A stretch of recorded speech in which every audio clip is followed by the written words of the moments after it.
Bien, continuamos con esta entrevista con Rafael Pepe Abreu. Él es el presidente del Consejo Nacional de la Unidad Sindical y hablamos justo antes de la pausa del aspecto de que, bueno, en esa reunión que se llevó a cabo el 20 de febrero y que ahí todo el mundo dijo, lo mío adelante, LMA, como dicen los muchachos, lo mío adelante. A partir de ahí entonces no hay manera de que se hayan vuelto a reunir y la ley de seguridad social sigue aplicándose, una ley eminentemente, una seguridad social como poca en el mundo, como de carácter rentista, ¿verdad que sí?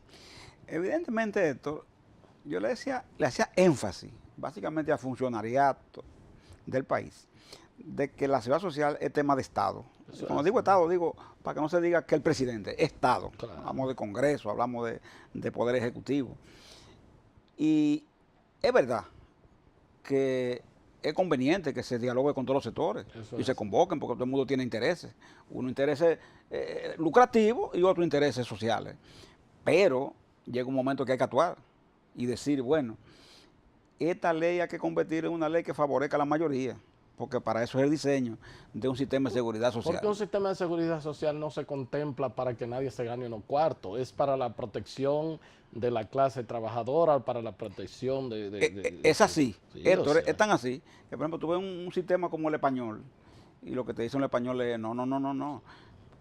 Hay empresas privadas que administran con criterio privado, pero el fin fundamental es prestar un servicio. En Francia, por ejemplo, todos los años, igual que en materia de presupuesto, todos los años se legisla en torno a la seguridad social, pero para fortalecerla, para la protección de los franceses. Porque es cambiante, ¿verdad? Es cambiante el sistema, claro. Es natural, es dinámico. Pero siempre la modificación no es en beneficio de sectores en particular, es a favor de de la mayoría, ¿verdad? De trabajadores y demás. Entonces nosotros tenemos que propender hacia eso y hacer eso. Entonces es importante que ahora que estamos a final de un año, vamos a entrar en otro año, se tome en cuenta que en lo que queda de gobierno se hace necesario hacer esa reforma.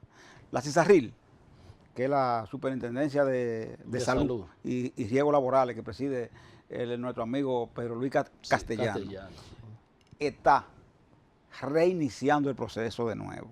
Ellos han vuelto a convocar a los sectores para retomar los temas. Se dio un paso importante en el Consejo de Seguridad Social. Ahora se aprobó que alrededor de unas 17 patologías, medicinas que estaban impedidas de ser parte del catálogo, entren al catálogo. Eso es importante. Entre ellos están 17 que son para enfermedades de la denominada alto costo, alto riesgo. Y eso es un paso, ¿verdad?, importante. Pero no basta con eso. La reforma tiene que ser una reforma estructural que llegue mucho más allá. Sí, porque ahí está el sector, ahí está la parte de pensiones, que sigue siendo una situación verdaderamente que hay que meterle mano a eso. O sea, hay que reformar ese sistema de pensiones para que en el futuro, pues, los trabajadores sepan que al momento ya de su retiro, o si tienen un percance, pues puedan contar con parte de sus ahorros, y no que eso sea para negociar diariamente de sectores financieros que están ganando mucha plata con eso. El diputado José Cabrera, que tú lo has traído al programa, ha llevado la voz cantante, y lo han dejado solo. Lo han dejado. Yo le he dicho a él, pero ven acá, viendo un bloque tan grande y tanto partido ahí, hasta partido de izquierda hay ahí, porque yo no he visto como gente al lado tuyo en eso.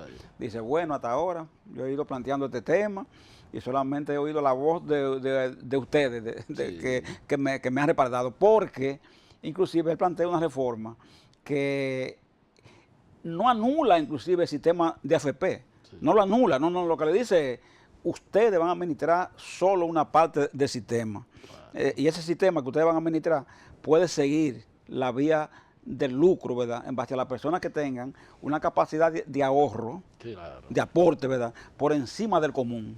Ahora, el común tiene que ser un sistema de reparto que tienda a proteger a la persona para que cuando vaya a recibir una pensión, esta pensión sea digna, por lo menos no le provoque una tasa de reemplazo que lo ponga a vivir entonces en la indigencia, bueno, como pasa ahora. Chile, que el modelo que tenemos, ha tenido ahora con la presidenta Bachelet que tratar de introducir una reforma, y eso es Chile, que es un país ya que va que casi desarrollado, entonces ha tenido que producir reformas por la misma situación. Entonces, aquí hay que verse en ese espejo. Hay que verse en ese espejo porque en Chile, cuando se estaba en la etapa solo de recaudo, los empresarios estaban muy contentos.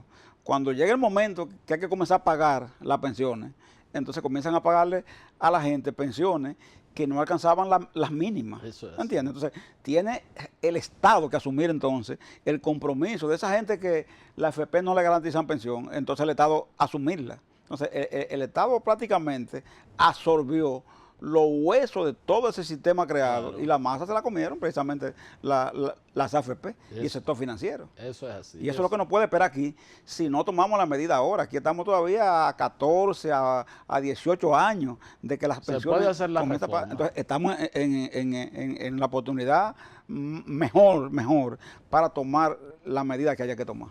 ¿Cómo no? ¿Cómo no?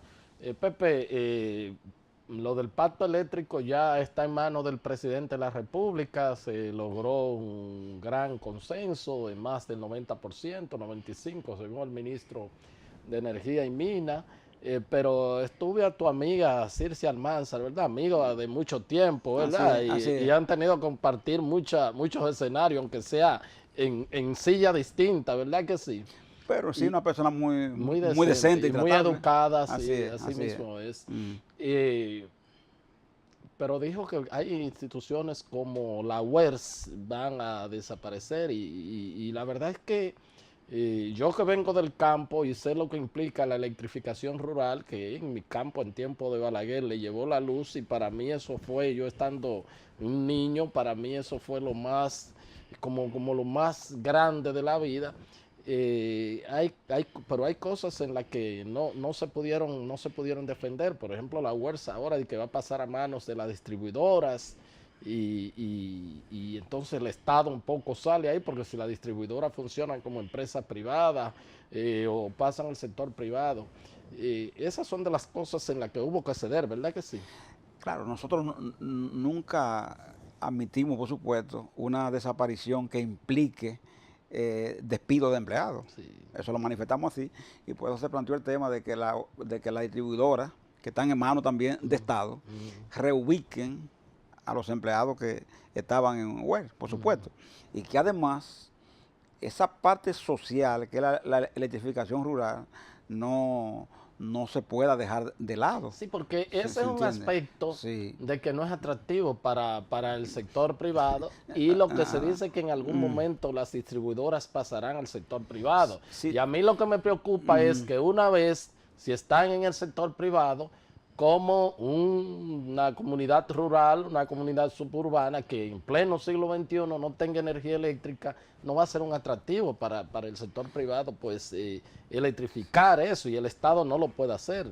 Por eso es que nosotros planteamos siempre que todo lo que distribución, generación del sistema eléctrico hidroeléctrico, hidrográfico, demás asuntos, siempre está en manos de Estado, nunca pasar a mano privada, siempre en el planteamiento está.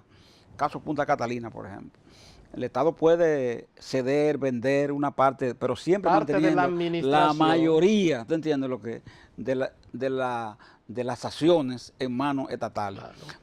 O puede la propia administración, puede cedérsela a una empresa, la administración, pero que sea propiedad del Estado. Pero propiedad siempre de Estado. ¿Por qué? Porque aquí tuvimos administradores extranjeros, y estuvieron ahí, y no hicieron mejor trabajo que lo que están ahora, tampoco, porque lo tuvimos. Ya tuvimos esa experiencia que trajeron unos administradores chilenos, colombianos, españoles, ganaron muchísimo dinero, españoles, norteamericanos, y ellos tuvieron en mano eso. ¿Y qué pasó? Hubo que devolverlo al sector estatal. Al contrario, se hundió más las ¿te entiendes? Se hundió más porque en el fondo esta gente esta gente no crearon un sistema para cobrar la energía. Ellos lo que vivían era pendiente al subsidio estatal, como quieren, ¿entienden lo que? Entonces, en ese sentido, esa fórmula tampoco son mágicas ni son salidas.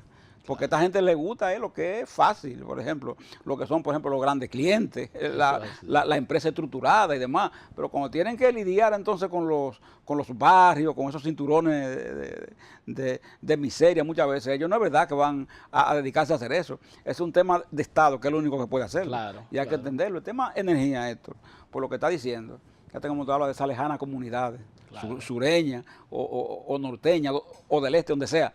Si no es una mano estatal que llegue a ella, no entran nunca a la civilización. Y la civilización comienza por el tema del acceso a la energía, por ejemplo. Claro. Eso es así. En el gobierno de Balaguer, allá en mi campo, le puso la energía eléctrica y le puso el agua potable. Y entonces eso fue un salto en cuanto a la calidad de vida de nosotros. Hubo una revolución más grande que la revolución que predicábamos los izquierdistas en aquel tiempo. Exactamente. Y hablábamos de una revolución, pero la nuestra era en atrato. Entonces, exactamente. El señor que menciona lo hacía en práctica, ¿verdad? Vamos a llevarle el agua, vamos a llevarle la energía, etcétera, etcétera. Entonces, eso es lo el Estado no puede perder esa tú no parte, puedes como Estado. Hay sectores que sí pueden, que realiza un proyecto de desarrollo de apartamentos, bueno, puede también crear todas esas infraestructuras, pero en campos pobres, en sectores marginados,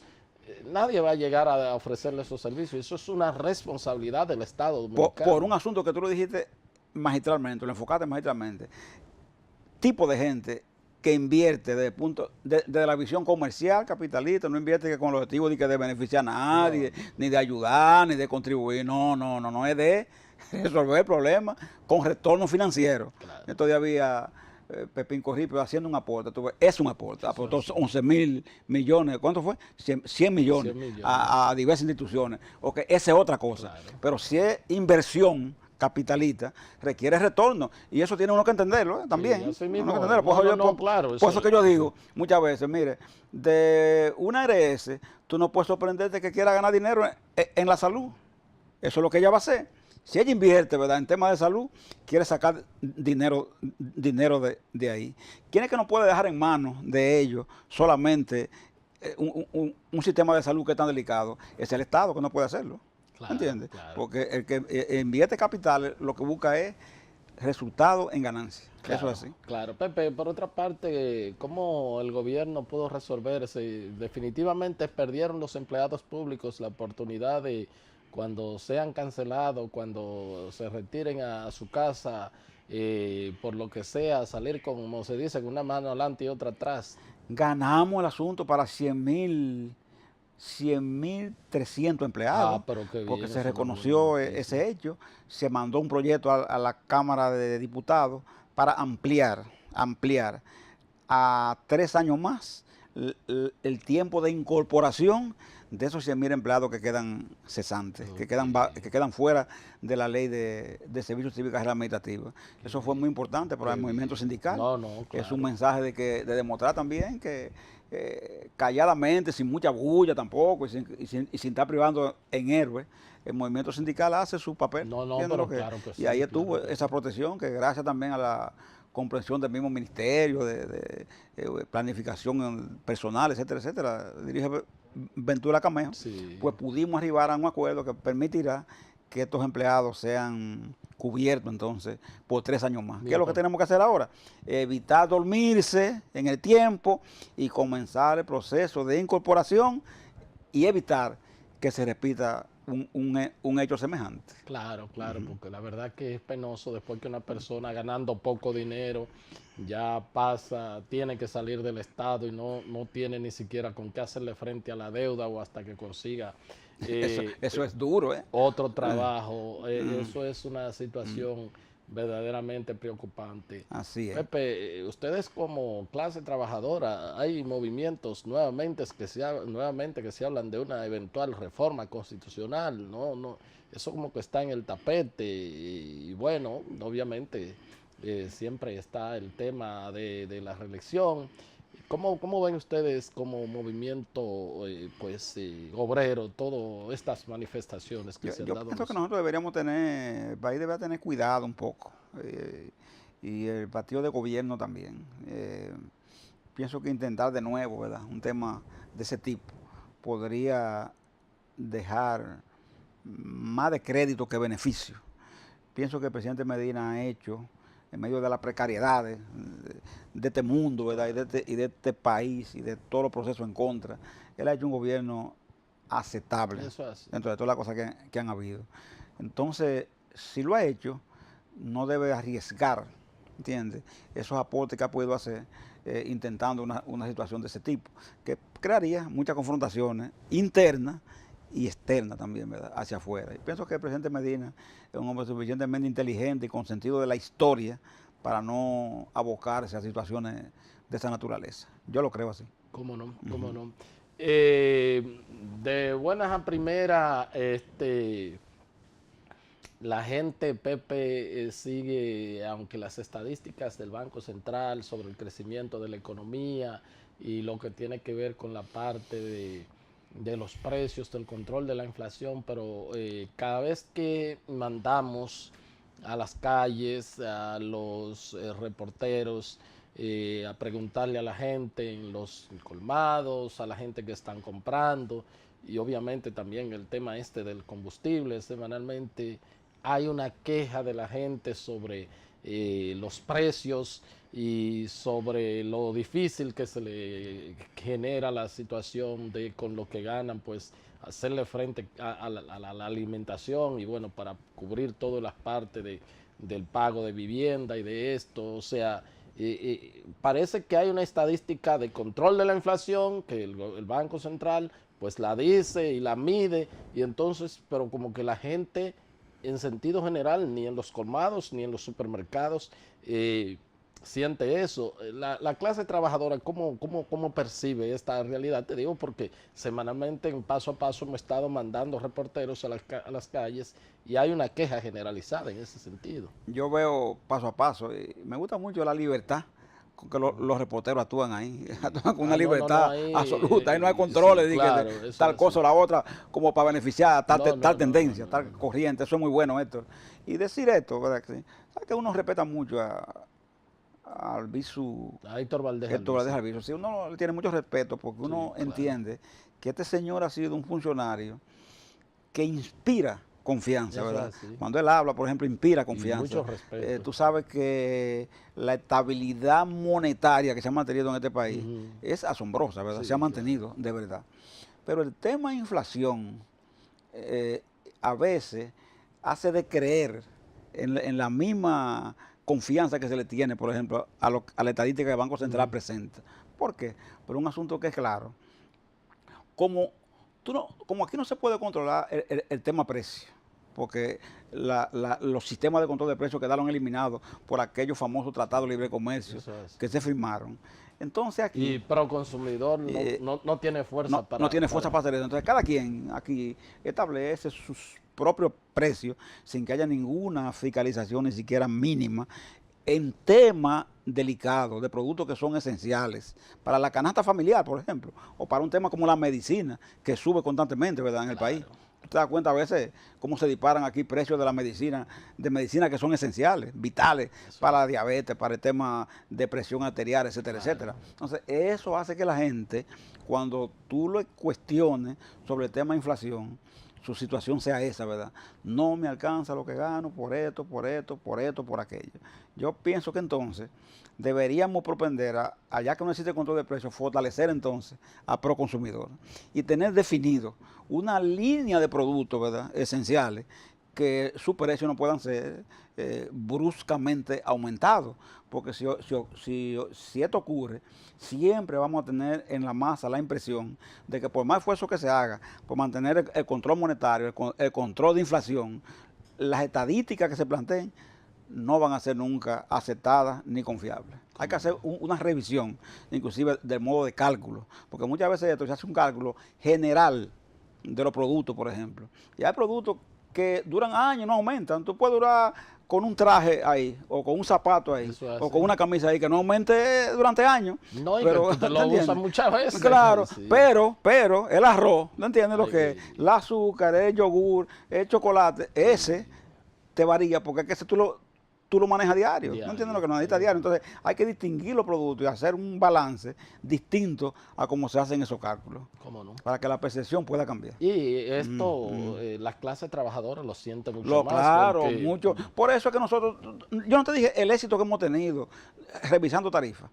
Tú viste, ¿verdad? Que revisando tarifas. Sí. Pero ahorita, tú verás a la gente, si siente cuando mañana, cuando entre el año próximo, ya no van a estar diciendo que nosotros tenemos que denunciar la tarifa para demandar otra vez la revisión, porque los precios han subido a tal y a tales niveles, porque la gente lo siente así, ¿entiendes? Y lo ve así. Claro, y entonces los empresarios dicen, bueno, nosotros trabajamos en base a los informes del Banco Central. Nosotros no podemos trabajar eso. Y los trabajadores no sienten ese... Claro, aquí no hay inflación, te dice uno, porque la inflación fue 2.3, 2.5 y nosotros aumentamos 15, ¿me entiendes? Te están diciendo, nosotros te aumentamos un 12% por encima de la tasa de inflación que el Banco Central planteó. Entonces te presentan ellos, ¿verdad?